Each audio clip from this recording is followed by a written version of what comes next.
In this video, I'm going to show you how I hollowed this piece out a little bit more detailed, and then the details I added after I had hollowed this piece out. One thing that I get comments on a lot is that it looks like my pieces are warping after I hollow them out, or that the clay looks too soft. And the fact is, a lot of the times it is definitely softer than would be ideal. And the reason for that is the texture. I think I've mentioned this so many times before, but it's so hard. Like, the texture has to be exactly right when you sculpt it. So everything else in the process is sort of I don't know, or like ordered under that in importance for me, which makes it so that I sometimes end up with things that are a little bit warped. However, this piece, as you can see, only has textured around the head and the chest, so I was able to wait until the piece was a little bit more stable before I hollowed it out. After I scooped up all the clay, I start to compress the clay. Compressing the clay with a little tool after I hollowed it out has really made such a huge difference for me. I barely ever deal with cracks anymore, so totally recommend that. Then, of course, slipping and scoring is super important as well to make the sculpture stick. And there are these little like tools that you can use that are better for this than the needle, but for some reason I always lose my scoring tool, but I have like always an eye on my needle because I use my needle all the time that I scoop. But if you get these little like bristle brushes, you can do this a little bit faster. And then I add the slip, and the slip is just a mix of clay and water. It can be a little bit looser than I have it here, but like totally worked. And then, of course, did the same on the head, just hollowed it out as good as I could. When you hollow out a head, is like you have to be really careful because you definitely don't want to like poke through an eye or a nose and distort the piece and having to rework it. But anyway, I did that and I compressed it, and now I am slipping and scoring as well. I add slip on both sides and score on both sides that are going to be joined together. And then you just, yeah, carefully put it back again and blend out the little like scores and edges that are, yeah, that are left after the hollow out process.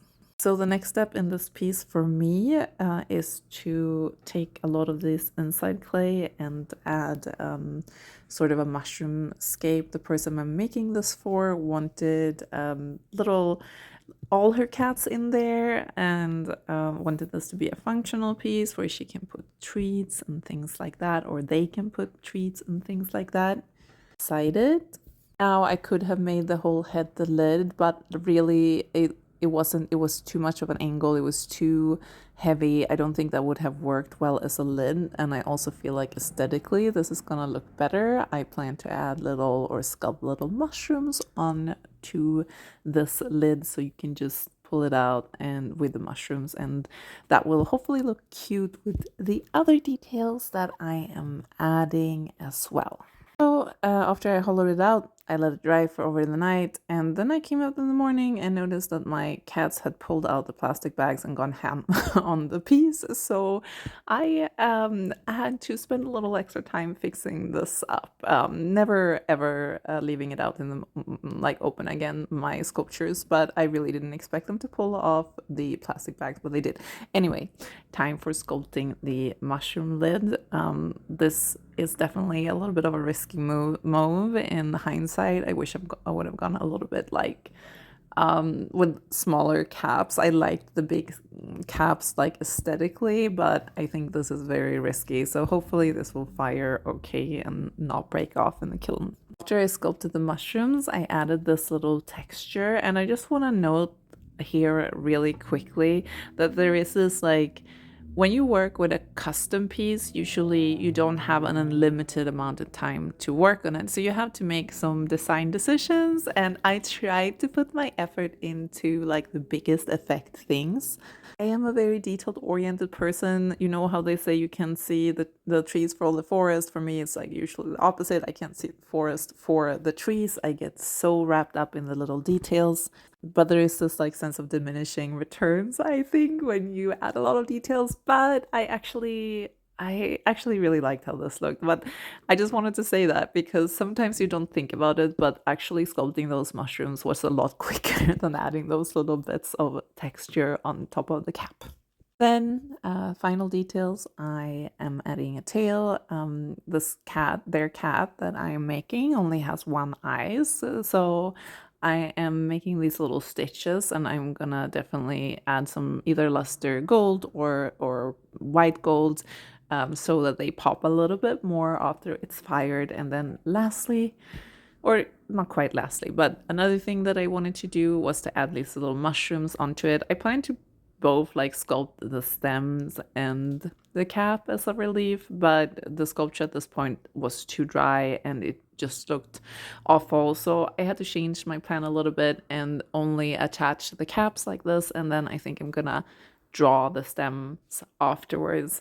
And sometimes it's like this, like it really with clay for me, like so much, especially with details and sculpting, is about having the right consistency in the clay for what you're trying to do. And that window can be small, and then also certain aspects of a sculpture can be ideal for like one consistency than another. And then those little squares there, I am gonna paint their other cats in there, their little windows. I'm gonna do curtains and all those things. Yeah, here's the final piece in the sculpting stage. Like I said, definitely have a lot of work still because there are a lot of things that I am planning to bring out in the stage of painting this piece with underglazes and using glazes and all that stuff. I hope I didn't ramble too much in this video. I just wanted to show a little bit more what I'm doing in the process and give you a little bit of a better idea of what goes on. I hope you like this piece. I think it's really, really cute right now, but I'm hoping like once I put together everything that it is going to be like a super, yeah, that is gonna work good. Thank you and bye.